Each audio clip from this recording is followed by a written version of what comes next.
سیدنا موسیٰ علیہ السلام کو توریت ملی، اور اسی مہینے کو حضرت موسیٰ علیہ السلام کو جو ہے فرعون کے ظلم و ستم سے نجات ملی۔ کئی سارے واقعات ہیں۔ اسی مہینے کو حضرت ادریس علیہ السلام کو اللہ تعالیٰ نے آسمان پر اٹھایا۔ کئی سارے واقعات ہیں۔ یہ مہینہ حضرت حسین رضی اللہ تعالیٰ عنہ کے شہادت سے پہلے احکام والا ہے۔ اللہ کے نبی صلی اللہ علیہ وسلم جب مدینہ تشریف لائے اور مدینہ تشریف لانے کے بعد یہاں پر دیکھا کہ جو مدینہ کے یہودی ہیں، خصوصاً بنو نذیر، بنو قریظہ، بنو قینقاع کے قبیلے آباد تھے، یہ لوگ جو ہے 10 محرم کو روزہ رکھتے تھے۔ اللہ کے نبی صلی اللہ علیہ وسلم نے ایک یہودی سے پوچھا کہ بھائی اس مہینے کے لیے جو ہے 10 محرم کو روزہ رکھتے ہو، معاملہ کیا ہے؟ کہا کہ معاملہ یہ ہے کہ اس مہینے کی 10 تاریخ کو ہمارے پیغمبر حضرت موسیٰ علیہ السلام کو اللہ تعالیٰ نے فرعون کے ظلم و ستم سے بچایا تھا، اس لیے اس مہینے کو جو ہے اس تاریخ 10 تاریخ کو ہم روزہ رکھتے ہیں۔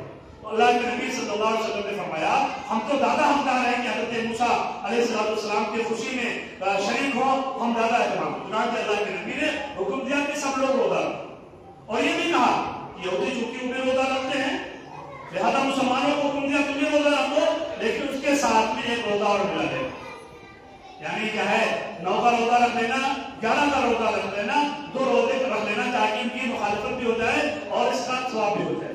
اور فرمایا 10 محرم الحرام کو کئی ساری چیزیں کرنے کی ہے، ایک تو روزہ رکھا جائے، زیادہ سے زیادہ اللہ کے نبی صلی اللہ علیہ وسلم پر درود بھیجا جائے، اور ایک حکم یہ بھی ہے، حدیث میں باقاعدہ مشہور ہے کہ اپنے گھر کے افراد پر اور اہل خانہ پر کھانے پینے میں توسل کی جائے۔ کیا مطلب ہے کہ روزانہ میں جو ہمارا معمول ہے ہر انسان اپنے اپنے مطابق جو ہے اپنے گھر والوں کو کھلاتا ہے پلاتا ہے، لیکن 10 محرم کو تھوڑا اور اہتمام کے ساتھ جو ہے ان کے اوپر خرچ کیا جائے۔ یہ ساری چیزیں ہمیں کوئی نہیں بتاتا، بس جو ہے حضرت حسین رضی اللہ تعالیٰ عنہ کربلا کے نام پر اسی طرح الٹی سیدھی روایات اور خرافات بیان کی جاتی ہے، ماتم کیا جاتا ہے، سینہ کوبی کی جاتی ہے، اور یہ ساری چیزیں معاشرے میں پھیل گئی، جبکہ معاملہ یہ ہے کہ ہمارا اپنا طریقہ نہیں ہے، یہ غیروں کا طریقہ ہے، ماتم کرنا اور اسی طرح اپنے چہرے پر مارنا اور اپنے جسموں کو زخمی کرنا، یہ ہمارا طریقہ نہیں ہے۔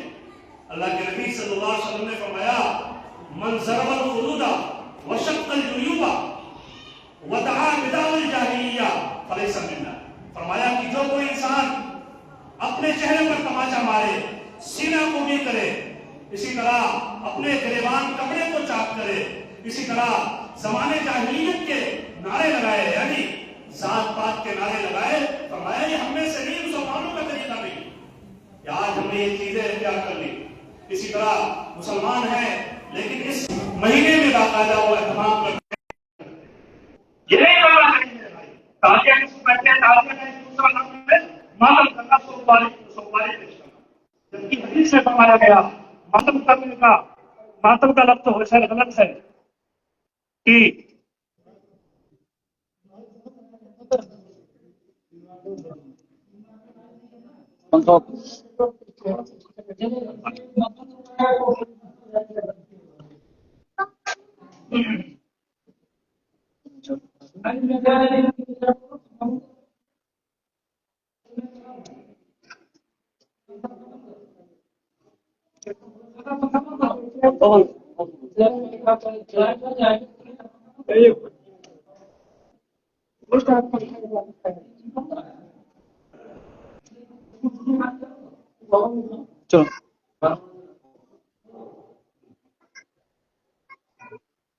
خیر میں آپ کے سامنے بات کر رہا کہ تعزیہ داری کی ابتدا کیسے ہوئی اور کس طرح حضرت حسین رضی اللہ تعالیٰ عنہ کو دھوکے سے قتل کیا گیا، اس پس منظر کو تھوڑا سا سنو۔ اللہ کے نبی صلی اللہ علیہ وسلم جب مدینہ تشریف لائے، 10 سال آپ مدینہ میں رہے، آپ کے بعد جو خلافت ہوئی، یعنی خلافت جن کو ملی، یعنی بادشاہ جن کو بنایا گیا، سیدنا ابو بکر صدیق رضی اللہ تعالیٰ عنہ کو بنایا گیا، جیسا اسی طرح حضرت عمر فاروق رضی اللہ تعالیٰ عنہ کا زمانہ آیا، 10 سال خلافت کی، اسی طرح حضرت عثمان رضی اللہ تعالیٰ عنہ کا زمانہ آیا اور یہ بھی لگ بھگ 12 سال کے قریب، اسی طرح حضرت علی مرتضیٰ رضی اللہ تعالیٰ عنہ 4.5 سال، اسی طرح پھر حضرت امیر معاویہ رضی اللہ تعالیٰ عنہ کا زمانہ آیا۔ اور حضرت معاویہ رضی اللہ تعالیٰ عنہ کے زمانے کے بعد چونکہ یہ اسلامی سرحدیں اور بہت سارے لوگ، بہت سارا علاقہ مسلمانوں کے زیر نگی آ گیا تھا، قبضے میں آ گیا تھا. اسلام جو ہے یوروپ میں، اسی طرح ایشیا میں چاروں طرف پھیل چکا ہے. لیکن حضرت امیر معاویہ رضی اللہ تعالیٰ اپنے بیٹے یزید، آپ نے ولی ہے، یعنی میرے بعد یہ میرا بیٹا بنے، کیونکہ اس زمانے میں بڑا معاملہ تھا. بہت ساری چیزیں ایسی تھی کہ اگر کسی اور کو، کسی غیر کو بنایا جاتا بڑے معاملات ہوتے حکمت کے تحت، مصلحت کے تحت. اور چونکہ اس زمانے میں یزید کی ساری باتیں جو بعد میں پیش آئی ہیں وہ جو ہے سامنے موجود نہیں تھی. مثال کے طور پر کوئی آپ کا بیٹا ہے اور آپ کے یعنی زندہ رہتے ہوئے کچھ نہیں کرتا ہے، مرنے کے بعد آپ کے کچھ بھی کرے آپ اس کے ذمہ دار تھوڑی نہ ہوں گے. لیکن اس چیز کو لے کر کے کئی سارے لوگ ایسے ہیں، خصوصاً شیعہ حضرات اور اسی طرح سنیوں میں سے کئی ایسے لوگ ہیں جو سیدنا امیر معاویہ رضی اللہ تعالیٰ عنہ کو برا بھلا کہتے ہیں، جبکہ معاملہ اس کے برعکس. حضرت امیر معاویہ رضی اللہ تعالیٰ عنہ کا خدمات بہت وسیع ہے. 20 سال تک آپ گورنر رہے، 20 سال تک مسلمانوں کے بلا تفریق جو ہے بادشاہ، ہر کوئی جو ہے ان کے بادشاہت پر متفق. لیکن چونکہ کچھ ایسے معاملات ہو گئے جن کی وجہ سے ان کو بدنام کیا گیا. آپ کسی بھی صحابی کو سب سے پہلے یہ جان لیا جائے کہ صحابی کس کو کہتے ہیں. صحابی اس کو کہتے ہیں کہ جس نے پیغمبر صلی اللہ علیہ وسلم کو ایمان کی حالت میں دیکھا ہو اور ایمان ہی کی حالت میں دنیا سے رخصت ہوا ہو، آپ کے چہرے انور کی زیارت کی ہو، وہ صحابی وہ اولیاء سے بھی افضل ہوتا ہے. اور اس کے لیے آپ جو ہے اس کی زندگی کو تجزیہ نہیں کر سکتے تاریخ کے ذریعے سے، جبکہ قرآن کریم نے فرما دیا کہ اولئک عنہا مبعدون، یہی لوگ ہیں کہ جن سے جو ہے جہنم کو دور کر دیا گیا. کئی سارے اولئک کلہم وعد اللہ الحسنی، کہ اللہ نے سب کے لیے، سبوں کے لیے یہ حسنہ یعنی کامیابی ان کے لیے اللہ نے دی ہے. اور فرمایا اولئک هم المفلحون، یہ کامیاب لوگ ہیں. اور سب سے بڑا جو حصہ پروانہ اور ڈگری جو صحابہ کرام کو ملی تھی وہ رضی اللہ عنہم ورضوا عنہ، یعنی اللہ سے راضی ہے، یہ اللہ سے راضی ہے. جب اللہ نے ان کو جو ہے رضوان کا اپنا فرمانا دے دیا تو کچھ کہنے کی ضرورت نہیں. تو بہرحال یزید جب خلیل بادشاہ بنا اور یزید کے زمانے میں اس نے باقاعدہ مدینہ اور مکہ میں یہ لوگوں کو بھیجا اور کہا کہ جاؤ سیدنا حسین، اسی طرح حضرت عبداللہ ابن عمر، عبداللہ ابن عباس، عبداللہ ابن زبیر، یہ چونکہ یہ بڑے لوگ ہیں، اگر یہ لوگ میرے ہاتھ پر بیعت کر لیں گے سارے لوگ کنٹرول میں آ جائیں گے. یہ سارے لوگوں نے منع کر دیا. اور منع کرنے کے بعد سیدنا حسین رضی اللہ تعالیٰ عنہ چونکہ سے کہا گیا کہ آپ بیعت کریں، کہا کہ میں چونکہ نواز رسول ہوں، میں چھپ کر نہیں کروں گا، جو بھی مجھے کرنا ہوگا، بیعت کرنا ہوگا، نہیں کرنا ہوگا، میں سب کے سامنے کروں. لیکن چونکہ جان کا بھی خطرہ تھا تو آپ مدینہ میں رہتے تھے، مدینہ سے مکہ چلے. اور مکہ جب تشریف لائے ادھر کوفہ کے لوگوں نے باقاعدہ یہ کہا کہ یزید چونکہ مجھے پسند نہیں ہے، اس میں کئی ساری خرابیاں ہیں، بادشاہ کی کوالٹیز کے اندر نہیں ہے، اس کے حال پر ہم بیعت کرنا نہیں چاہتے، ہم اس کو بادشاہ تسلیم نہیں کرتے ہیں. انہوں نے بوریوں میں بھر بھر کے سیدنا حسین رضی اللہ تعالیٰ عنہ کو خط لکھا اور بلوایا کہ آپ یہاں پر آئیے اور آپ جو ہے نظام مملکت کو سنبھالیں. تو حضرت حسین رضی اللہ تعالیٰ عنہ نے اپنے ساتھیوں سے خصوصاً عبداللہ ابن عباس، عبداللہ ابن عمر اور اسی طرح عبداللہ ابن زبیر سے مشورہ کیا. کہا کہ نہیں، یہ کوفی بھروسے کے لائق نہیں ہے. انہوں نے جو ہے آپ کے والد محترم سیدنا علی بن مرتضیٰ رضی اللہ تعالیٰ عنہ کو بڑا پریشان کیا تھا، جس کے پریشانی اور مشقت سے پریشان دل برداشتہ ہو کر کے علی بن مرتضیٰ رضی اللہ تعالیٰ عنہ موت کی تمنا کیا کرتے تھے، آپ وہاں پر نہ جائیے، آپ کے ساتھ یہ غلط کریں. لیکن جب خط آنے لگے، برابر خط آنے لگے، تو سیدنا حسین رضی اللہ تعالیٰ عنہ بہادر بیٹے کے باپ کے بہادر بیٹے تھے، سمجھدار تھے، تو انہوں نے اپنے چچا داد بھائی حضرت مسلم ابن عقیل کو بھیجا کہ جاؤ وہاں حالات کا جائزہ لو، اگر حالات ٹھیک رہیں گے، میرے موافق رہیں گے، لوگ مجھے چاہنے والے ہوں گے تو میں وہاں پر جاؤں گا.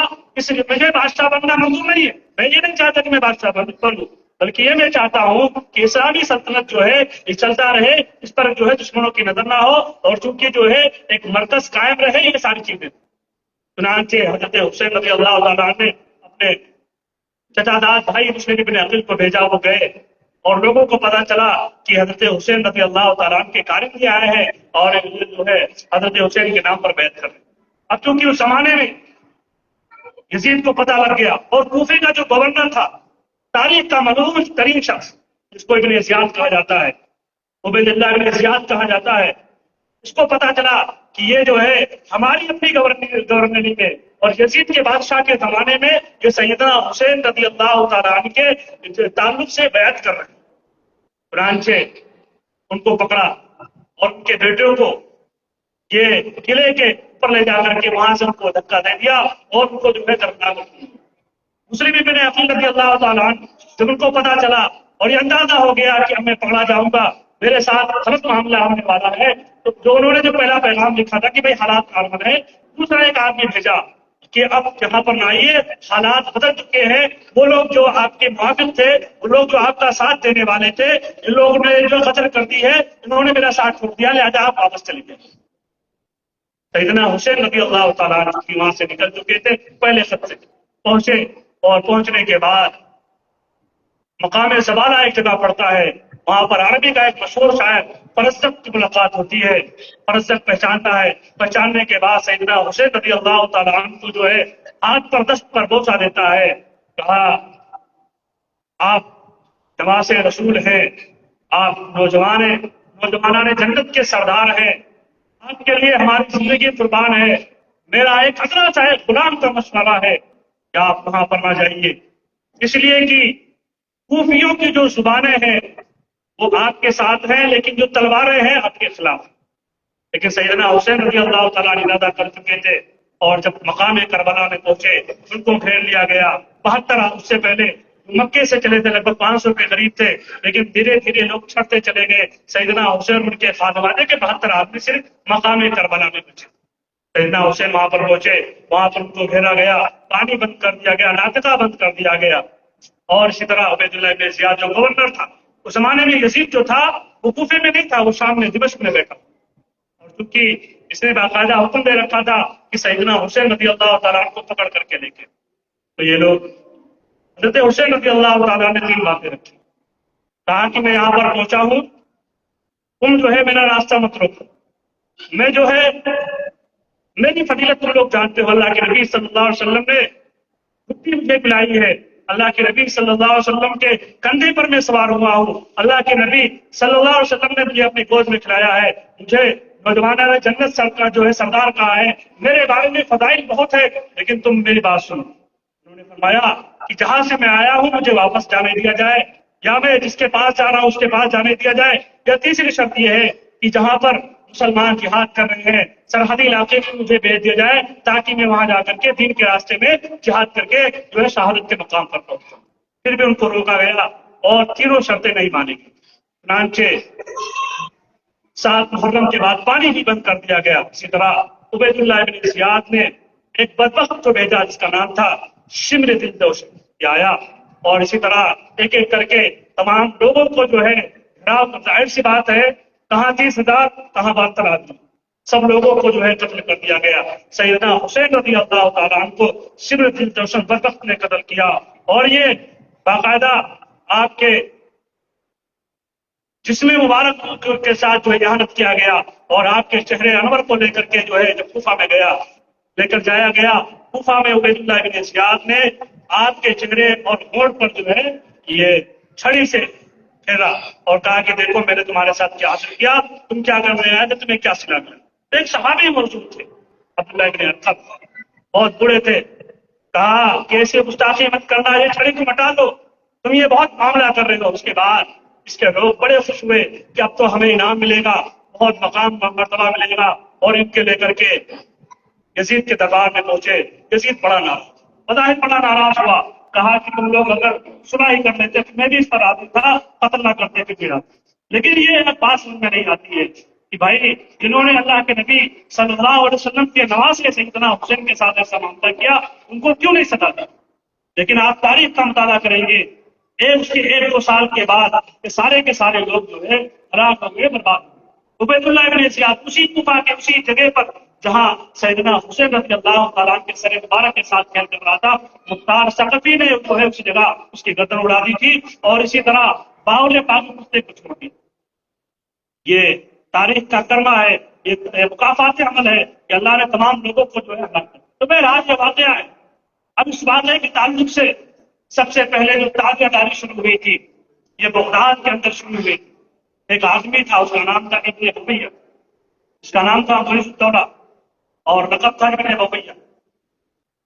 یہ 352 ہجری کا زمانہ ہے. آپ تصور کیجئے اللہ کے نبی صلی اللہ علیہ وسلم کا جو زمانہ ہے اس زمانے کے 350 سال تک کوئی تعزیہ کوئی ماتم کچھ نہیں تھی.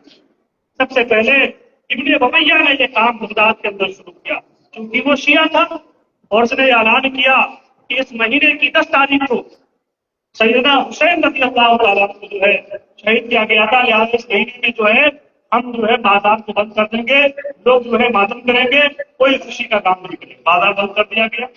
اسی طرح اگلے سال کے لیے معاملہ کیا گیا. دھیرے دھیرے یہ چیز جو ہے یہ خرافات اور یہ بدعات چلتی چلی گئی، اس میں اضافہ ہوتا چلا. اسی طرح یہی چیز مصر میں پہنچی.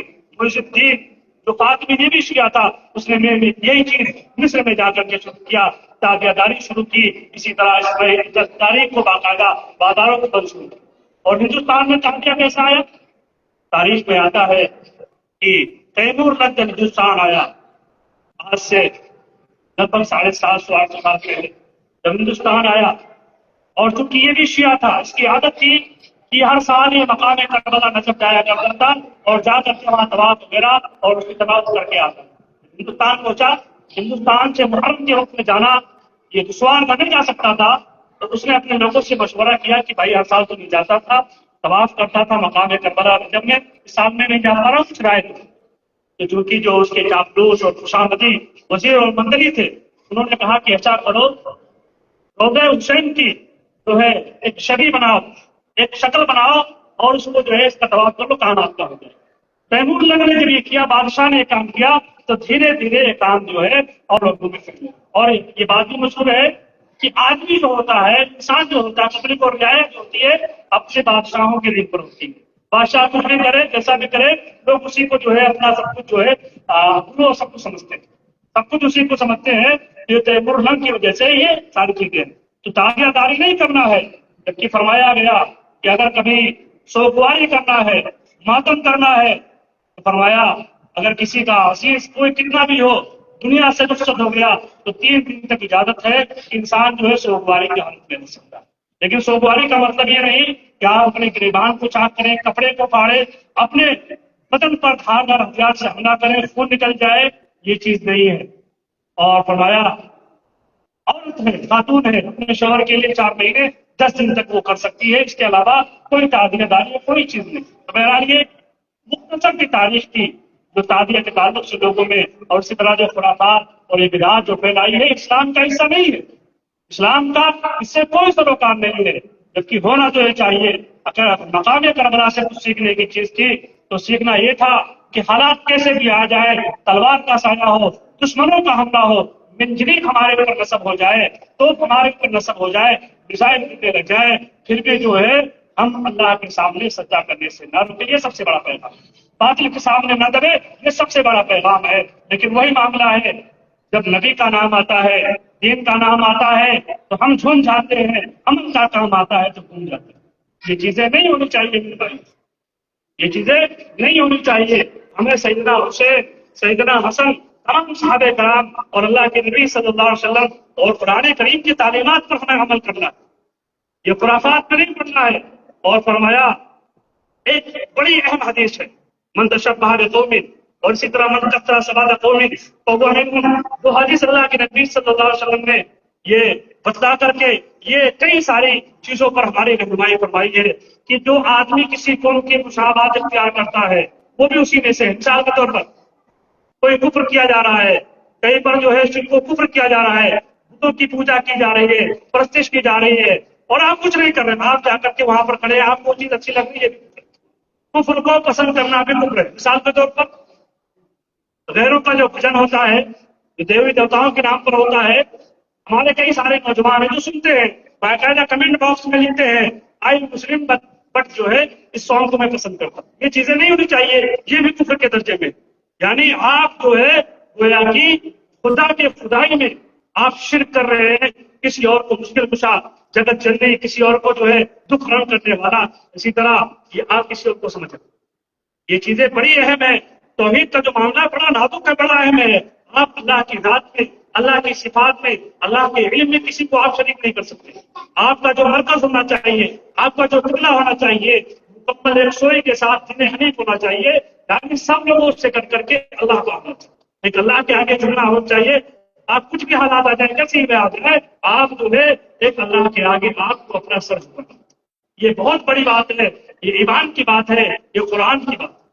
تو بہرحال یہ اتحادیہ کی ابتدا ہندوستان میں کیسی ہوئی اس کی بات ہے. اسی طرح کئی سارے خرافات ایسے ہمارے سنیوں میں، ہمارے یمن میں کئی سارے لوگ ایسے ہیں جس مہینے کو شادی نہیں کرتے، حالانکہ کرنا چاہیے. کوئی یہ مہینہ حرمت والا مہینہ ہے، اسلام کا پہلا مہینہ ہے. بھائی اسلام کا پہلا مہینہ منحوس کیسے ہو سکتا ہے؟ لیکن لوگوں نے بنا دیا کوئی بھی منحوس نہیں ہے. اللہ نے سب دن کو جو ہے خود اللہ نے بتایا ہے، وہ منحوس کیسے ہو سکتا ہے؟ مبارک کا معاملہ ہونا، منحوس کا معاملہ ہونا، یہ اللہ کی طرف سے ہے. ہم اور آپ متعین کریں گے، اس کا مالک سے نہیں ہوگا. تو بہرحال ہمیں ان خرافات سے بچنا ہے، ان بدعات سے بچنا ہے. اور خصوصاً ہماری بھائی اور بہنیں اسے بھی اس تعلق سے کئی ساری چیزیں اس مہینے کے اندر ہو جایا کرتی ہے، کئی ساری خرافات ان کے یہاں ہو جایا کرتی. ایک طبقہ تھا اس زمانے میں، سیدنا علی مرتضیٰ رضی اللہ تعالیٰ کے زمانے میں، جن کو خوارج اور مناسبی کہا جاتا. حضرت علی رضی اللہ تعالیٰ کے تعلق سے تین طبقے تھے. ایک طبقہ وہ تھا ان کی محبت میں برباد ہو گیا، یعنی ان کو خدا بنا لیا. ایک طبقہ وہ تھا جو حضرت علی رضی اللہ تعالیٰ عنہ کو جو ہے خلافت کا حقدار نہیں سمجھتے تھے. اور ایک طبقہ وہ ہے جو اہل سنت والجماعت کا تھا، یعنی ہمارا اور انہوں نے جب سیدنا حسین رضی اللہ تعالیٰ عنہ کو جو ہے جب سنا مقام کربلا میں شہید کر دیا گیا، تو انہی لوگوں نے سب سے پہلے شیرینی کئی ساری چیزوں جو وغیرہ کو ملا کر کے، کھجور وغیرہ کو ملا کر کے شیرہ تیار کیا تھا، جسے بعد میں ملیدہ کا نام دیا گیا.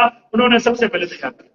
اگر کوئی آدمی آپ کسی وقت کسی زمانے میں کوئی بھی چیز حلال کھائے گی، کوئی مسئلہ نہیں ہے، لیکن کسی خاص چیز میں متعین کر کے کھانا یہ بدعت ہو جائے گی، گناہ ہو جائے گا. اگر اس کا تعلق جو ہے کسی اور چیز سے ہو جائے، اس سے بھی بڑا گناہ ہو جائے گا. مثال کے طور پر آپ کوئی چیز بنا رہے ہیں اور بنانے کے تعلق سے وہ نیاز کسی اور کے نام پر، کسی پیر کے نام پر، کسی فقیر کے نام پر کر رہے ہیں، تو اللہ کے ذکر حرام ہے. آپ ویسے نارمل حالت میں کچھ بھی کھائیں، کچھ بھی کھائیں بھی کوئی مسئلہ نہیں ہے، لیکن کوئی خاص چیز متعین کر کے جو دین اسلام میں نہیں ہے، اس میں بطور خاص، مثال کے طور پر ہمارے کئی سارے نوجوان ہیں باقاعدہ سڑکوں پر سبیلے لگاتے ہیں. لگانا چاہیے، عام حالات میں لگانا چاہیے. پانی پلانا بہت بڑا ثواب کا کام ہے. کسی کے کلیجے کو ٹھنڈک پہنچانا، تری پہنچانا بہت بڑا ثواب کا کام ہے. لیکن ان کا عقیدہ یہ ہوتا ہے کہ سیدنا حسین کیونکہ وہ پیاسے تھے، شہادت ہو گئی، ہم ان کو پانی پلا رہے ہیں. ان کا عقیدہ یہ ہے کہ یہ پانی ان تک پہنچتا. یہ بہت ہی غلط ہے. آپ اس پانی کو ہرگز نہ پیے، اس شربت کو ہرگز نہ پیے. ہاں عام حالات میں روزانہ اگر کوئی پلا رہا تو آپ پیجیے، کوئی مسئلہ نہیں. لیکن کوئی چیز دین کے نام پر جو دین کا حصہ نہیں ہے اس کو کریں گے تو یہ معاملہ خراب ہو جائے. اور دین کا معاملہ بڑا نازک ہے، بڑا اہم ہے. آپ کتنے بھی بد عمل ہو، آپ سے کتنا بھی گناہ ہو، لیکن آپ کو گناہ کا احساس ہے، تو اللہ کی ذات سے امید ہے کہ اللہ تعالیٰ آپ کو معاف فرما دیں گے، توبہ کی توفیق دے دیں گے. لیکن اگر آپ کوئی کام ایسا کر رہے ہیں جو دین کا حصہ نہیں ہے، شریعت کا حصہ نہیں ہے، اسلام کا حصہ نہیں ہے، اس کو جو ہے آپ دین کا حصہ سمجھ کر کے کر رہے ہیں، تو ایسے آدمی کو توبہ کی توفیق نہیں ملتی. ایسے آدمیوں کو توبہ کی توفیق نہیں ملتی ہے. تو اس سے ہمیں بچنا چاہیے. ہمیں جیسے خطبے کے اندر جو آیت پڑھی تھی، ہمارا اور آپ کا جو معاملہ ہونا چاہیے آدھا تک آدھا بٹیر والا نہیں ہونا چاہیے. ہمیں ہر لمحہ ہر عمل جو ہے دین کے مکمل جو ہے دین اسلام پر ہمیں کاربند رہنا ہے. ہمیں نمازوں کا اہتمام کرنا ہے، ہمیں جو ہے ایک دوسرے کی رعایت کرنا ہے، ہمیں جو ہے ایک دوسرے کا مذاق نہیں اڑانا. قرآن کریم کی آیت سورہ حجرات کی آپ دیکھیں، فرمایا یا ایھا الذین آمنوا لا یسخر قوم من قوم، کہ کوئی بھی آدمی کسی قوم کا، مردوں میں سے کسی کا مذاق نہ اڑائے، عورتوں میں سے کسی کا مذاق نہ اڑائے. لیکن آج مذاق اڑانے کو یہ ہنر سمجھا جاتا ہے کہ آج ہم نے تو اس کی جو ہے بینڈ بجا دیا، اس کو مذاق کر دیا. نہیں میرے بھائی، مسلمان کی عزت یہ کعبہ سے زیادہ جو ہے اہم، اس کو سمجھنا چاہیے. اور خصوصاً ہماری مائیں بہنیں ہماری بات سن رہی ہیں، ان کے لیے بطور خاص، ہمارے مردوں میں یہ چیز تو کم ہے. یعنی اگر کوئی لڑائی ہو جائے تو پرانی باتوں کو، ماضی کے باتوں کو وہ نہیں اوپن کرتے ہیں. لیکن عورتیں پورا جو ہے تمام چیزوں کو کھول کر کے رکھ دیتی، یہ بہت بڑا گناہ ہے۔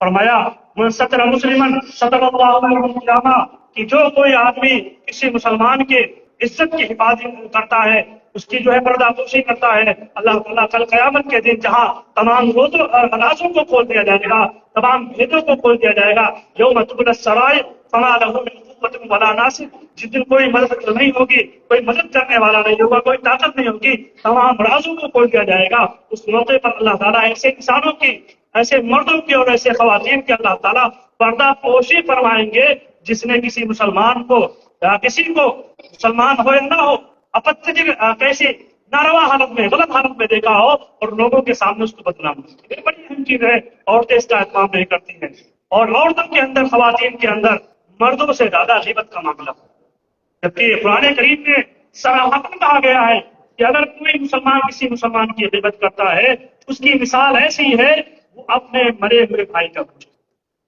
آدمی کتنا بھی بدبخت ہو جائے، کتنا بھی برا کیوں نہ ہو جائے، دنیا میں اگر اس کے سامنے، اس کے مرے ہوئے بھائی کے سامنے گوشت رکھا جائے گا، اس سے کہا جائے گا کسی کو کھاؤ نہیں کھائے، لیکن وہ غیبت آسانی کے ساتھ کر لیتا ہے۔ غیبت اس سے بھی زیادہ بچنا چاہیے۔ اسی طرح فرمایا ہمارے اور آپس کی جو لڑائی کا معاملہ ہوتا ہے، چاہے چھوٹے ہوں چاہے بڑے ہوں، اس میں ایک بڑا اہم معاملہ یہ ہوتا ہے کہ ہم ایک دوسرے کو غلط لقاب سے پکارتے ہیں، برے نام سے پکارتے ہیں۔ ایسی چیز نہیں ہونی چاہیے۔ کسی کے اندر اگر عیب کی ہے تو اس عیب کو ظاہر نہیں کرنا چاہیے۔ اگر آپ کسی کے عیب پر، کسی کے کلر پر آپ اس سے نفرت کر رہے ہیں، گویا کہ آپ جو ہے خدا تعالیٰ کے بنائی ہوئی چیز پر، یعنی خدا تعالیٰ پر آپ اعتراض کریں۔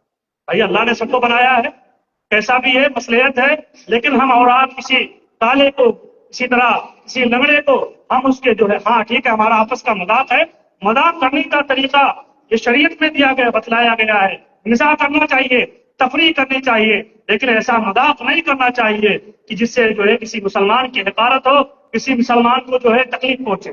اللہ کے نبی صلی اللہ علیہ وسلم، کئی سارے صحابہ ہیں، وہ بیٹھ کر کے کھجور تناول فرما رہے ہیں، اور اس میں سیدنا علی مرتضیٰ رضی اللہ تعالیٰ عنہ کھجورے کھا رہے ہیں۔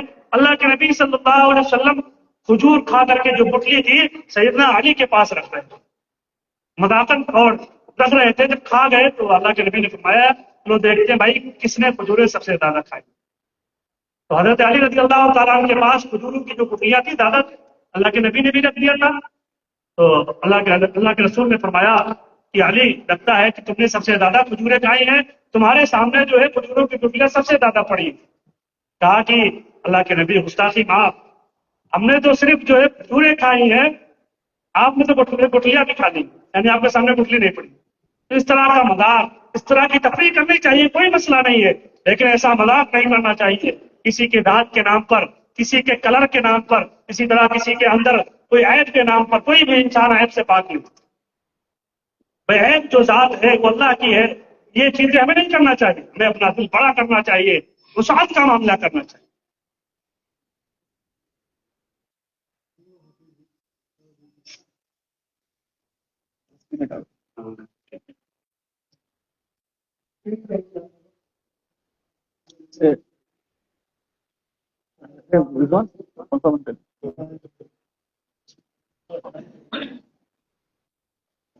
Oh, palapo bande na.